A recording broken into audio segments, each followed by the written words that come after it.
Boa tarde. Boa tarde, doutor. Tudo bem? Tudo bem, e você? Tudo bem também. Muito frio por aí? Então, não, bastante. Eu não entendi o que você falou.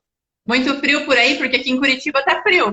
Ah, não, aqui não, aqui é bastante calor ainda, bastante quente. Vamos começar então? Vamos sim, doutora. Vamos lá. Só para os espectadores aí que estão entrando, só para deixar claro que a gente vai falar hoje aqui sobre os impactos trabalhistas aí devido à Covid-19, né? Se a doutora quiser explanar mais um pouquinho sobre o que vai se tratar a live. Tá bom.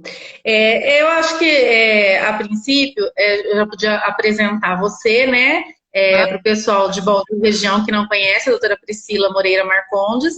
Ela é advogada trabalhista há mais de 10 anos, ela é da cidade de Curitiba, formada em Direito pela Faculdade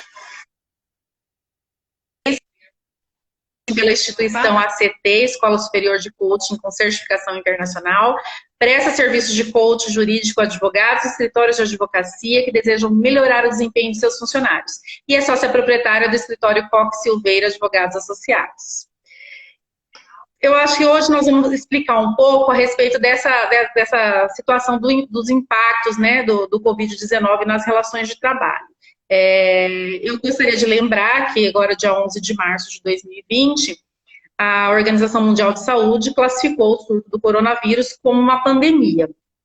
E, diante disso, para evitar a propagação do vírus, nós precisamos fazer várias alterações nas relações de trabalho, porque a indicação hoje é do isolamento social.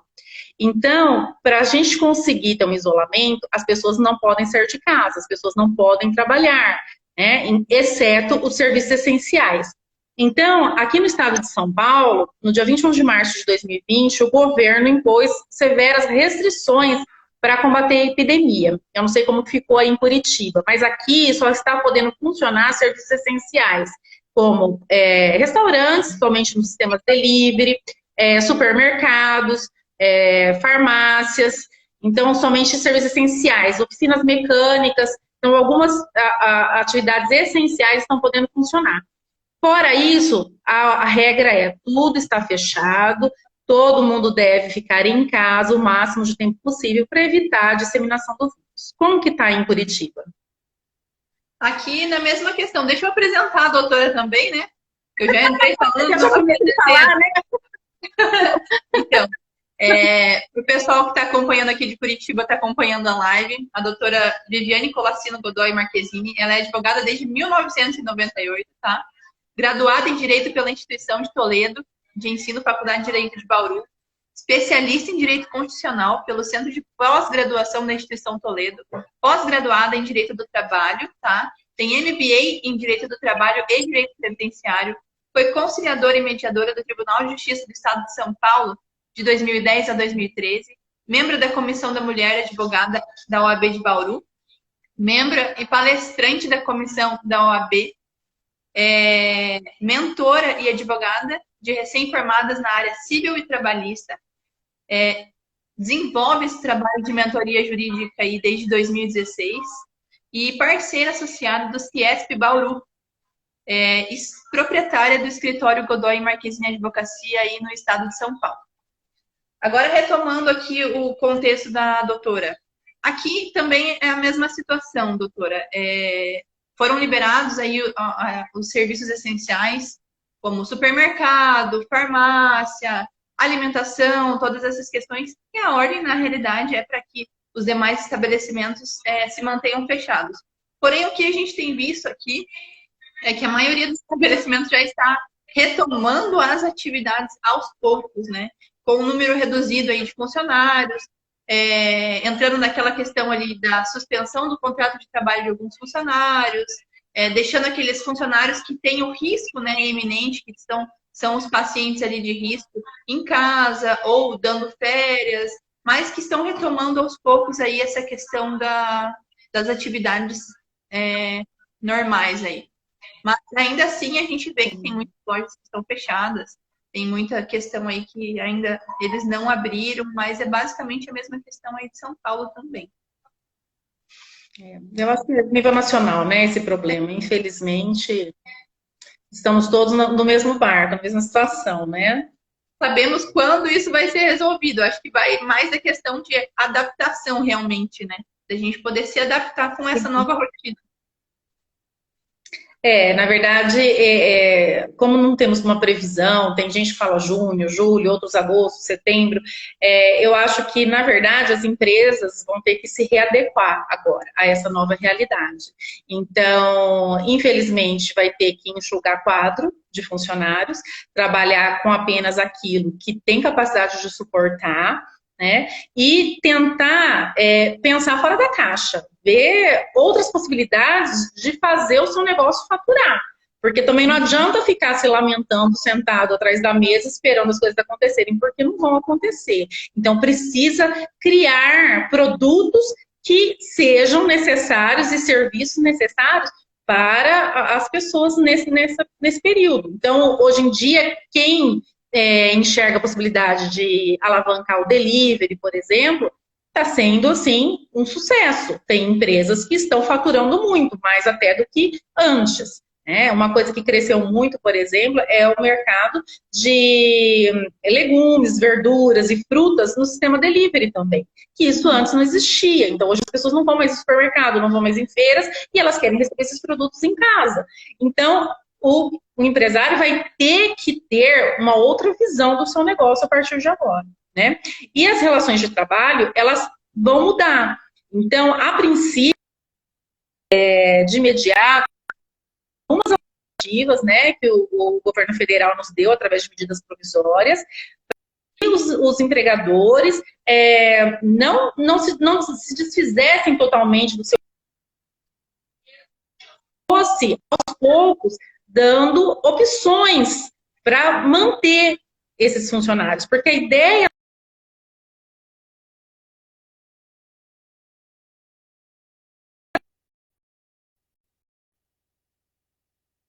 da continuidade.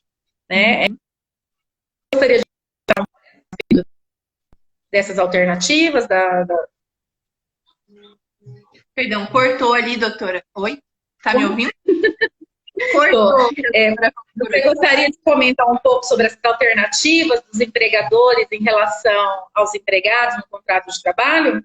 Sim, sim. Eu acredito que esse impacto, na verdade, como a doutora falou, faça os empregadores buscar novas alternativas para que não tenham que se desfazer totalmente do seu quadro de funcionários.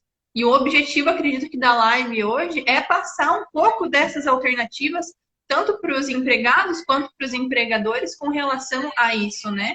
Com relação a que rumo eles devem seguir, fazer entender um pouco mais dessas medidas provisórias aí que foram elencadas, a 936 e a 927, que vieram como uma alternativa para o empregador e para o empregado também que deseja permanecer no seu emprego, né? Sim, exatamente isso. Entre elas, a princípio, né, muitas empresas começaram a dar férias para os seus funcionários. Então, quem tinha férias vencidas ou até férias a vencer, então antecipou-se essas férias, né, para muitos funcionários. Então, muita gente às vezes me pergunta, olha, eu antecipei as férias de 2020 e eu posso antecipar de 2021? Poder pode, a lei não limita esse prazo de antecipação de férias, né? A única coisa é que vai ser um pouco complicado depois para ele ficar aí 2, 3 anos sem gozar férias. Porque mesmo nós estando em isolamento social, dentro de casa, não é a mesma coisa que você tirar férias. Porque você não pode sair, você não pode passear, você não pode ir numa praia, não pode fazer uma viagem. Então, fica complicado para o empregado. Mas essa é uma opção que o empregador tem para evitar a dispensa do funcionário e manter o emprego dele. Então, seria a antecipação das férias e a antecipação, inclusive, dos feriados. Né? Isso são coisas que dá para ir juntando, vão sendo somadas, a fim de que o trabalhador consiga se resguardar no seu emprego e manter o seu padrão financeiro, o seu salário, né? Uhum. Veja, essa semana até uma moça nos procurou justamente com relação sobre essa dúvida, né? O que fazer? O que fazer? Porque ela trabalha numa escolinha. Então, o que acontece? Ela falou, olha, a empresa nos propôs essa questão do adiantamento das férias de 2021. Veja, a gente trabalha com criança o ano inteiro. Como é que a gente vai passar 2 anos praticamente sem férias? A gente vai sair de lá direto para o manicômio, né? Porque não tem como passar 2 anos sem férias, fazer essa antecipação das férias aí de 2001 e oferecer 2 períodos aquisitivos aí para o empregado, né? Também tudo vai do acordo individual entre empregado e empregador também.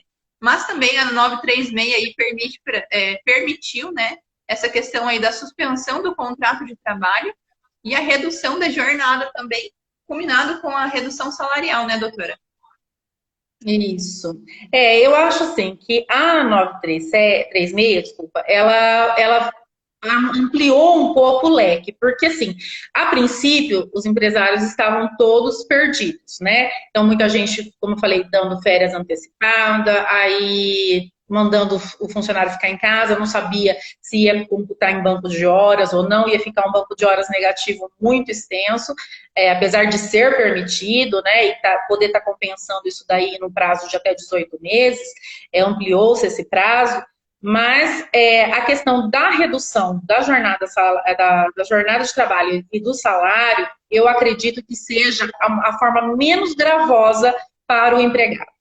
Por quê? Nessa situação, então, a redução do salário e da jornada será proporcional. Então, nós podemos reduzir a jornada de trabalho e o salário do funcionário nas faixas de 25%, 50% e 70%. Né? Então, se vai reduzir 25% da jornada de trabalho, vai reduzir 25% do seu salário. E aí o governo vai dar um benefício emergencial para fazer essa complementação da redução salarial. Só que essa complementação, ela não é o mesmo valor do salário que você recebia. Então, um trabalhador que recebia R$ 5.000, ele não vai receber 2.500 do empregado, se reduzir no caso 50%, ele não vai receber do empregador 2.500 e mais 2.500 do governo. Ele vai receber 50% do teto do seguro-desemprego. Então, ele não vai ter a renda dele recomposta integralmente. Mas é bem melhor do que não ter nada. Então, ela vai se aproximar, né? Preciso até fazer o cálculo aqui. No caso de 1.850. Você já fez 1.850, né? Isso, 913. Então, aí 913. Então, aí o salário de 2.500 mais 913 vai dar 3.000 e poucos reais, 3.400 mais ou menos, né? Então, quer dizer, a renda dele vai cair de 5.000 para 3.400. Já na faixa de quem ganha até 3.000 reais, eu acho que a perda é menor na redução. Porque a complementação vai dar quase o que a pessoa ganhava. Então, ela vai ter uma redução de 100, 200 reais, uma redução muito pouca, né? Agora, a gente precisa lembrar o seguinte, a princípio, foi estabelecido que esses acordos poderiam ser feitos individualmente, até para quem ganha até 3.000 reais e acima de 12.000, né? Mas aí a gente teve uma decisão agora do ministro Lewandowski, né? Aí eu não sei se você queria comentar um pouquinho, explicar a respeito dela, Priscila. O que acontece, né? A essa questão aí do ministro Lewandowski, com relação, tá? A comunicação expressa aos sindicatos, isso tudo gerou uma polêmica muito grande há uma semana atrás, né? Digamos assim. Todo mundo estava perdido, até eu dei uma olhada numa live da Volha Bonfim e do Renato Saraiva, estava todo mundo perdido com relação a isso. Por quê? O que essa decisão do ministro Lewandowski levou a todo mundo... Por que levou todo mundo ao desespero, né? Porque ele implementou, junto à medida 936, a obrigatoriedade da comunicação e da ratificação dos sindicatos, né? A ratificação dos sindicatos junto a esse acordo individual. Então, todo mundo se desesperou justamente por conta disso, né? Porque precisa existir essa ratificação do sindicato, ok. Mas e se o sindicato não concordar com esse acordo de suspensão ou de redução de jornada de trabalho e redução de salário? E não sei se a doutora até chegou a ver os embargos que foram opostos, doutora, ali pela Advocacia Geral da União. Então, foi interposto um embargo, já houve julgamento, onde, teoricamente, houve a retratação ali do ministro para que esses acordos eles tenham efeitos imediatos, né? Então, os acordos agora passam a ter efeitos imediatos, antes mesmo de serem levados. Na verdade, essa questão aí de ser levado até o sindicato continua, mas antes de ser levado ao sindicato, ele já começou a produzir o seu efeito, tá?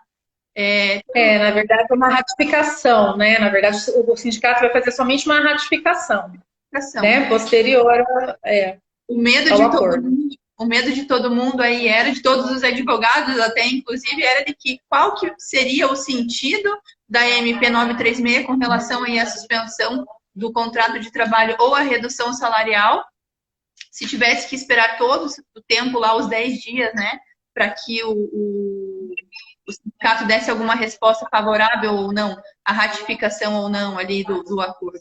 Então, ele se retratou ali, disse que isso já era desde o início lá, que foi uma má interpretação das pessoas, né, com relação ali à decisão dele, mas que já produz efeito imediato ali a questão do acordo individual. O que a doutora acredita ou qual o seu posicionamento referente a isso? Então, ainda há muita discussão a esse respeito, né? Mas o que eu tenho orientado as empresas a fazerem faça o acordo individual e comunique o sindicato. Entre em contato com o sindicato. O que acontece? Muitos sindicatos estão fechados, outros não estão atendendo, nem por WhatsApp, nem por e-mail, mas envie uma comunicação, um e-mail, uma carta com AR, informe o sindicato que existe esse acordo.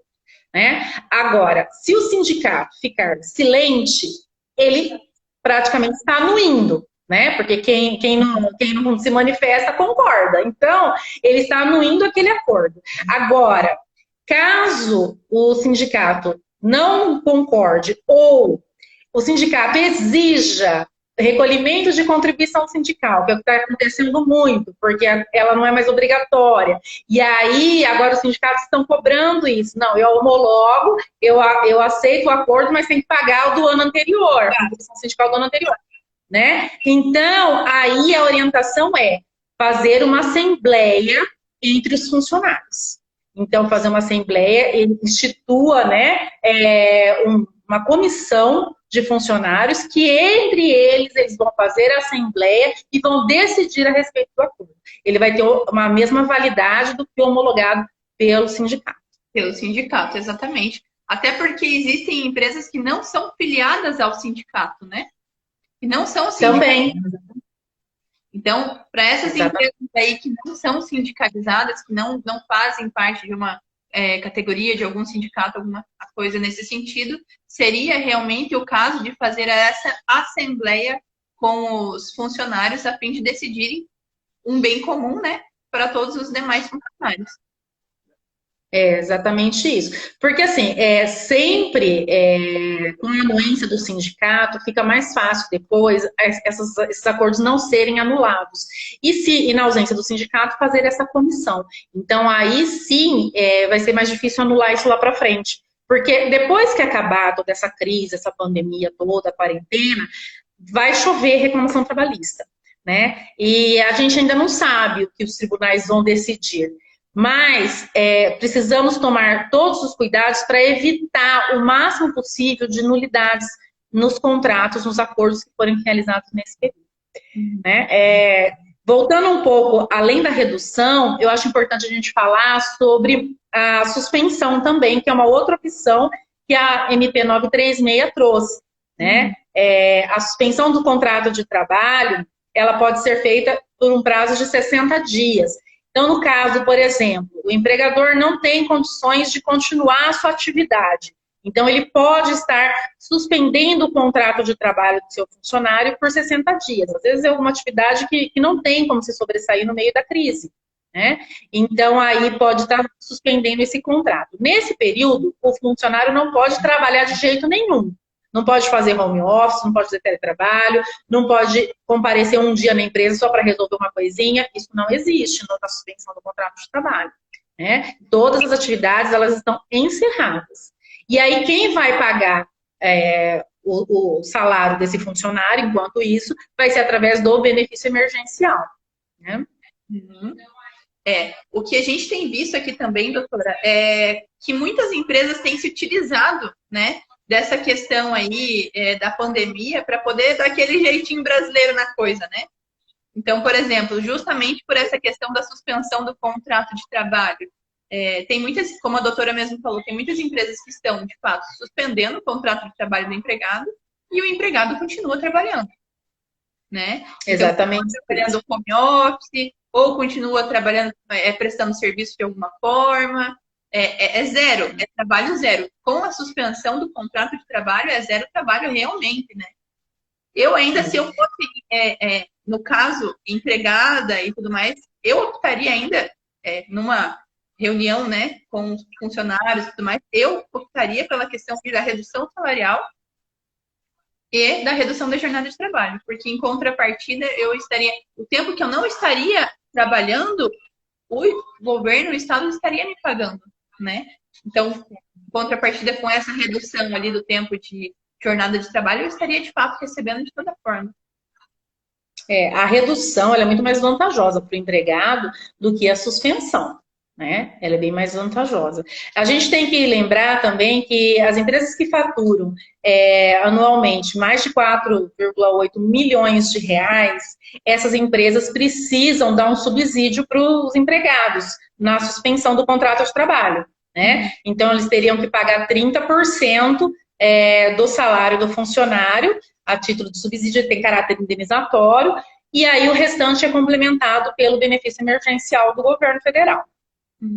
Exato. Agora, só para completar, o que você falou a respeito dessa questão do jeitinho brasileiro, do pessoal estar suspendendo o contrato para estar recebendo o benefício emergencial no papel, mas continuar prestando o serviço, isso daí depois vai gerar reclamação trabalhista. E aí o empregador vai ser obrigado a pagar tudo, né? Tudo que o empregado trabalhou e não recebeu. E se duvidar, ainda o empregado vai ter que devolver ainda o valor do benefício, né? Então, tomar muito cuidado por conta disso. Até sobre essa questão aí do atestado, da quarentena, do pessoal, tem muita empresa.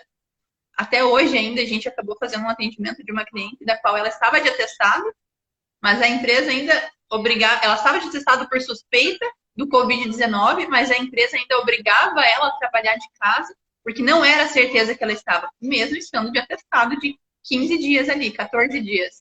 A empresa estava obrigando ela a trabalhar da casa dela, de qualquer forma. Então aí vai gerar nulidade, né, desse afastamento aí. Vai ter que pagar depois. Isso daí vai ser objeto de discussão de muitas reclamações trabalhistas. Então, por isso, as empresas têm que tomar cuidado. Mesmo assim, empregador de pessoa física, no caso de domésticos, precisa também tomar esse cuidado, né? Porque senão vai ter bastante problema depois com a justiça do trabalho. Eu acredito que depois dessa pandemia, depois desse tempo todo aí, o que mais vai ter vai ser reclamatória trabalhista, principalmente por essa questão aí do jeitinho brasileiro, de querer suspender contrato de trabalho, de fazer o empregado trabalhar mesmo estando com contrato suspenso ou de atestado e tudo mais, né? Exatamente isso. A questão do banco de horas, vai surgir um monte de assunto, né? Não vai ter fim isso aí. Engajando nesse tema, doutora, eu queria falar um pouco com a doutora sobre a questão do fato do príncipe. A doutora acredita que os empregadores possam se utilizar dessa questão do fato do príncipe para poder dispensar os funcionários sem o pagamento das verbas rescisórias? Olha, isso está um problema seríssimo. Na verdade, a gente ainda não tem uma decisão unânime, né? Tem vários entendimentos, cada jurista fala uma coisa, então tá uma coisa assim bem difícil de se definir, vamos dizer assim. Mas o principal que eu tenho notado são as empresas agirem de forma errada. Por quê? Nosso presidente soltou aí que as prefeituras, os governadores aí que fizerem, né, decretarem o fechamento das empresas, que não pode ter funcionamento, ele vai ser inserido no Fato do Príncipe, que nada mais é do que uma ordem do governo municipal, estadual ou federal para que não haja funcionamento. Acontece que nós estamos num período de exceção. Nunca aconteceu isso no mundo. Não foi só no Brasil. Nunca aconteceu isso no mundo a respeito dessa pandemia. Né? É uma novidade para todo mundo. Ninguém sabe como fazer, como se organizar. Então, eu entendo assim, que, a princípio, a empresa não pode utilizar-se do Fato do Príncipe para alegar o não pagamento das verbas rescisórias. Eu tenho percebido muitas empresas que não fecharam suas atividades, continuam trabalhando normalmente, é lógico, com um quadro reduzido, com uma jornada reduzida, mas estão dispensando funcionários e não pagando as verbas rescisórias ou pagando apenas 50% das verbas, alegando o Fato do Príncipe. Nesse caso, isso. Aí, o que eu entendo é que, nesse caso, não vai caber essa aplicação. Por quê? Eu entendo que aplica-se somente àquelas empresas que realmente não têm condições de funcionar. Como, por exemplo, lojas dentro de shopping center. Então, o shopping, ele não pode abrir, mas e o lojista que tem loja lá dentro, ele não vai abrir porque ele não quer? Não, porque tem uma determinação municipal ou estadual dizendo que o shopping não pode funcionar. Então, nesse caso, o lojista não tem como dar continuidade às suas atividades. Então, o que ele faz? Ele vai ter que dispensar os seus funcionários. E aí, não tendo o dinheiro para pagar a rescisão, então aí ele pode se utilizar dessa situação do Fato Príncipe.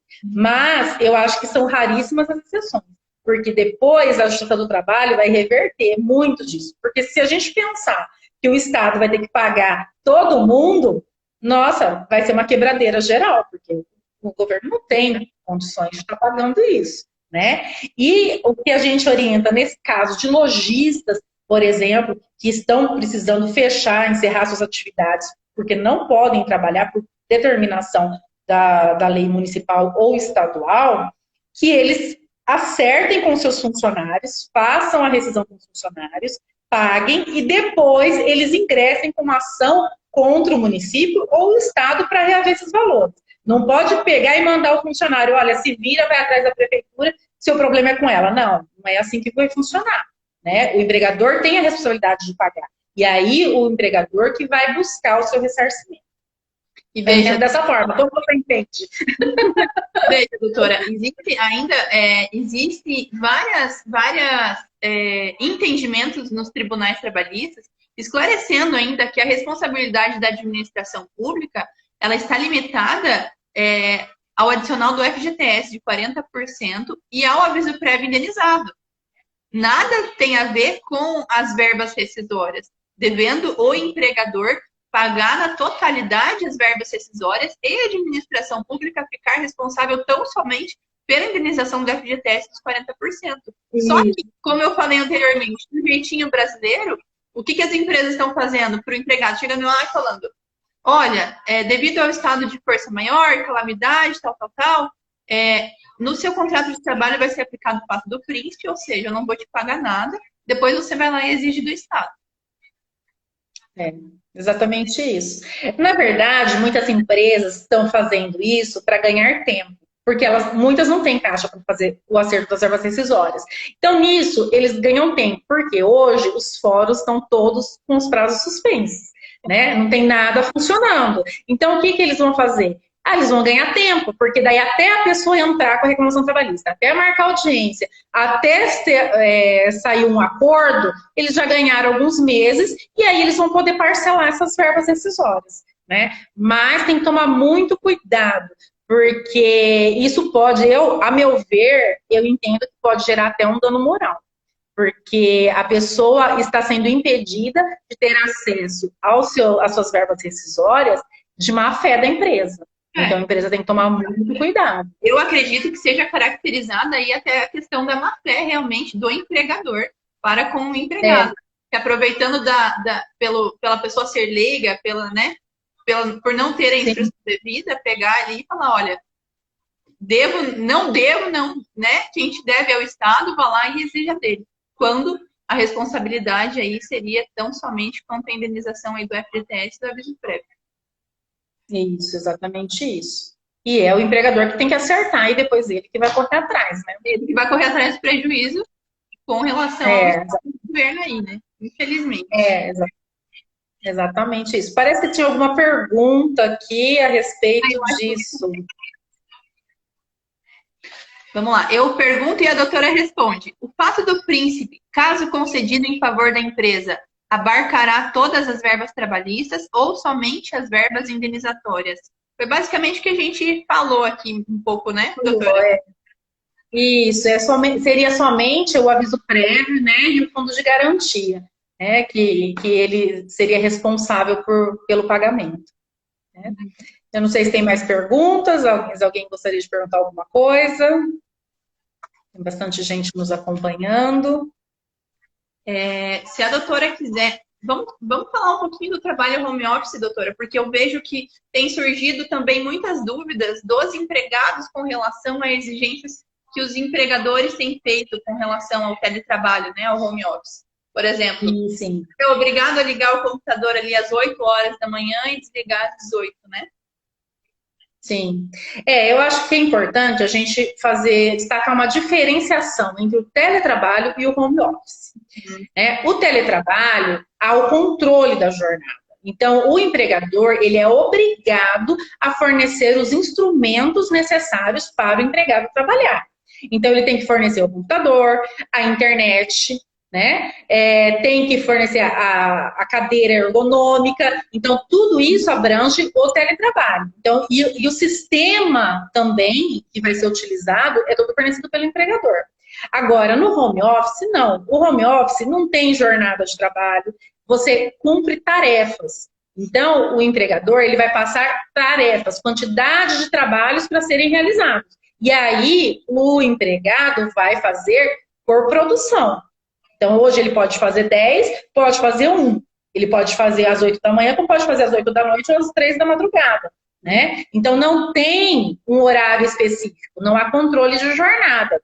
E o material utilizado no sistema home office é do empregado.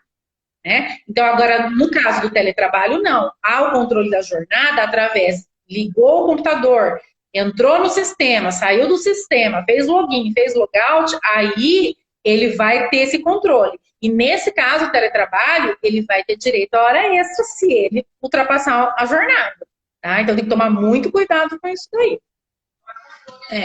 Eu vejo que a medida provisória 927, ela trouxe um pouco a desburocratização ali do home office, né, doutora? Sim.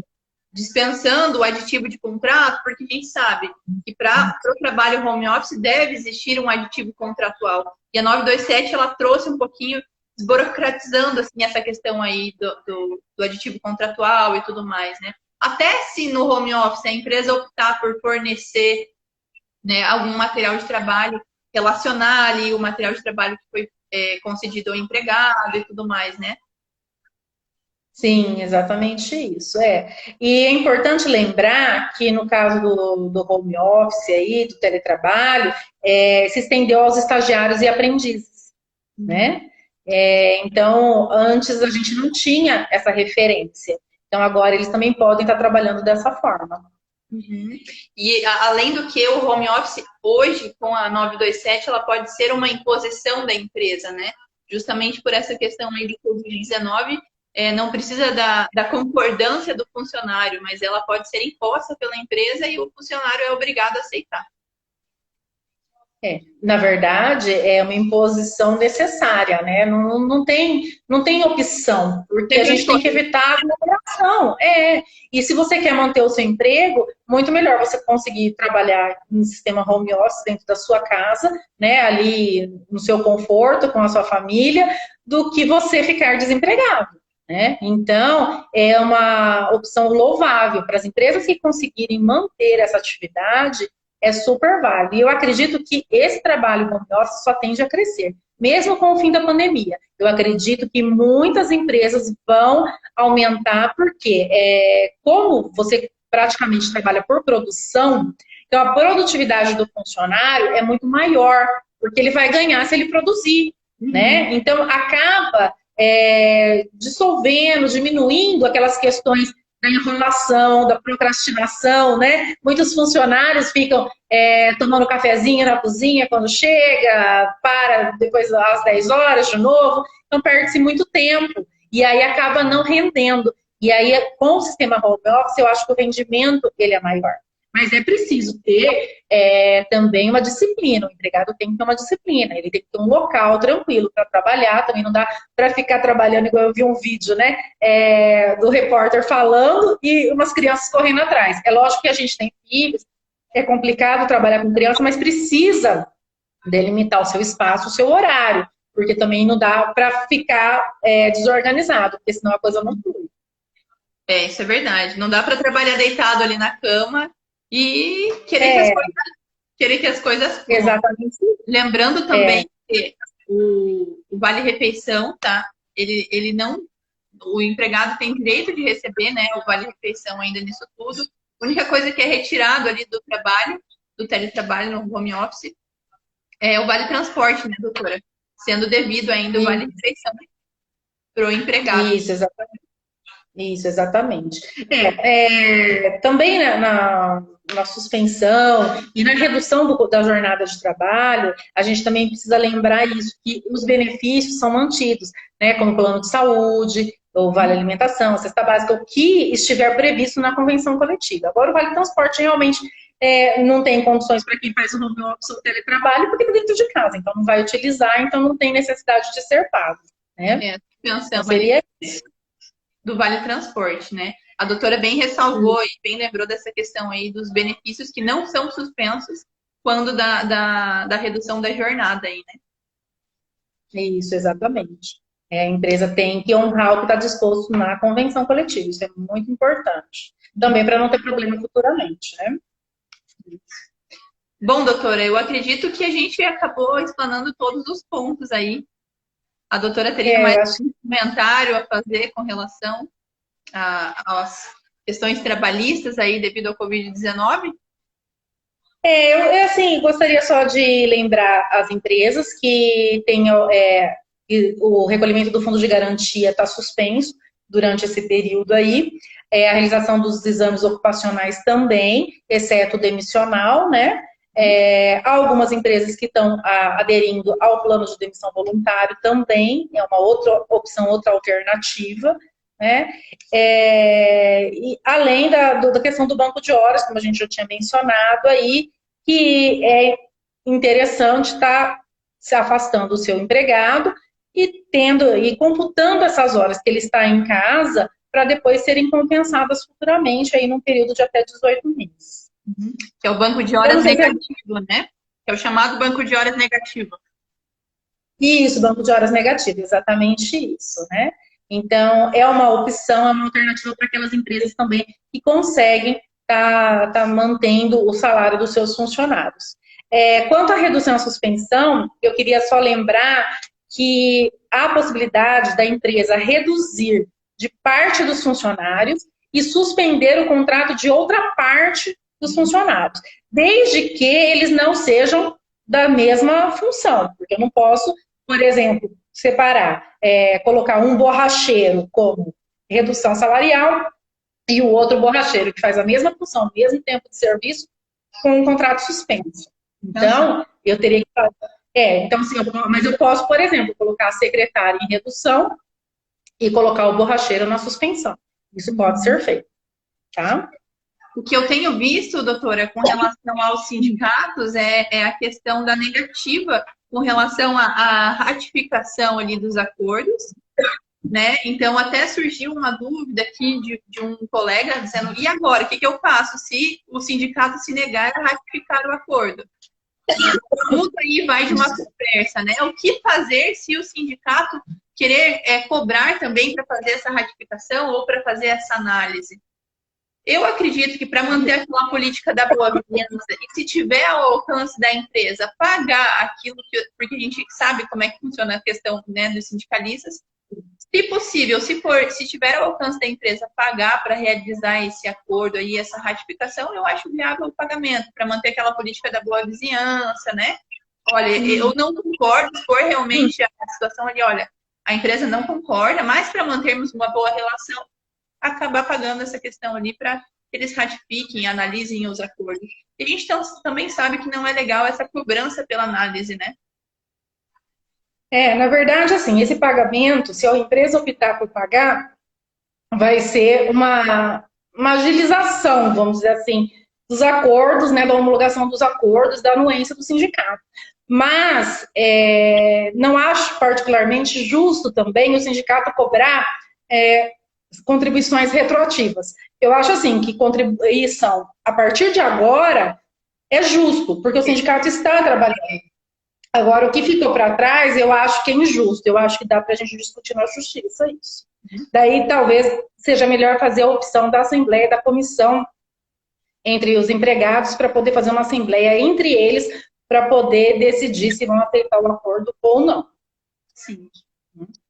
Então, tá certo, doutora. Não sei se a doutora tem mais algum comentário, mas se alguém tiver alguma dúvida também e quiser mandar depois por direct ou mandar ali na caixinha de perguntas também, a gente responde. A gente já respondeu a pergunta anterior com relação ali ao fato do príncipe, né? A indenização e tudo mais. E eu gostaria Pode falar. Agradeço aí pela disponibilidade da doutora. Pode falar aí. Eu que agradeço o convite, doutora Priscila. Fico muito honrada. Eu tenho um carinho muito grande por você e pela sua sócia, doutora Suelen. São pessoas que eu admiro muito. E eu gostaria de falar para as pessoas, quem tiver dúvida, quiser perguntar alguma coisa, não tem problema, pode estar perguntando aí. E eu fiz 2 e-books a respeito dessas 2 MPs, tá? E eu queria disponibilizar para quem tiver interesse, então só mandar uma mensagem ou para mim ou para você, e eu vou estar encaminhando esse e-book para ajudar aí, na verdade, as empresas a se organizarem e a evitarem ter maiores problemas com a justiça laboral, né? É importante agora destacar a assistência dos advogados durante esse período da pandemia, né? Eu sei que é um período de contenção de despesas, as pessoas estão passando dificuldades, mas as empresas precisam tomar muito cuidado, porque se não tiverem uma boa assistência jurídica agora nesse período, futuramente eles vão ter vários problemas na Justiça do Trabalho. E são problemas infindáveis, porque a correção monetária da trabalhista é altíssima. Então, talvez seja melhor evitar isso através de uma assistência jurídica adequada. Tá? Então, para quem quiser, eu estou disponibilizando os e-books aí. E se tiver alguma dúvida, é só mandar para a gente. Tá bom? Muito obrigada, Priscila, pelo convite. Nada. Eu ressalto aí essa questão que a doutora falou com relação a essa consultoria realmente prestada de nós, advogados, para as empresas. Porque eu vejo que muitos empresários estão tomando atitudes autônomas, né? Então, assim, pesquisei lá no Google o que aconteceu aqui, qual foi a decisão ali, vou fazer. Sem uma assessoria, sem uma instrução de alguém competente para isso, né? O que pode levar realmente a essa pessoa a ter bastante problemas trabalhistas lá na frente e levar a empresa até mesmo à falência, né? Quebrar a empresa de uma forma total, porque muitas vezes quis conter gastos aí na questão jurídica e tudo mais. Então, isso fica o alerta aí para os empresários, né? Fica o alerta para os empresários para que procurem um advogado de sua confiança, procurem uma assessoria jurídica de sua confiança, para que lhe auxilie nesse momento delicado que o Brasil tem vivido, né, doutora? Exatamente, é isso aí. Certo? Lembrando também que amanhã vai ter uma live ali de Direito de Família com a doutora Suelen e a doutora Viviane. Amanhã, terça-feira, dia 17. 17, desculpa. No dia 17 vai ter uma live aí com a doutora Suelen falando a respeito do direito de família, com relação ao direito de visitas, nessa questão do coronavírus, né, do Covid-19, como que fica, se o pai deve As pagar pensões alimentícia, se não paga, se visita, se não visita. Vou chamar a doutora Sueli aqui para dar um oi. Oi, Tudo bom? estou aqui prestando atenção em tudo, embora não seja a minha área, mas eu estou Quero ver se você aprendeu. Quero ver se você aprendeu direitinho. Obrigada, doutora, por todo o ensinamento aí, pelo esse tempo disponível aí para nós. Imagina, eu que agradeço o convite, a parceria de sempre, né? Amo vocês do coração. Vocês moram dentro da minha casa, do meu coração. A minha família estendida em Curitiba é com vocês. E a nossa aí. Beijo grande, gente. Beijo. Vocês que eu vim me visitar. Beijo grande, gente. Tchau, tchau. Tchau, tchau.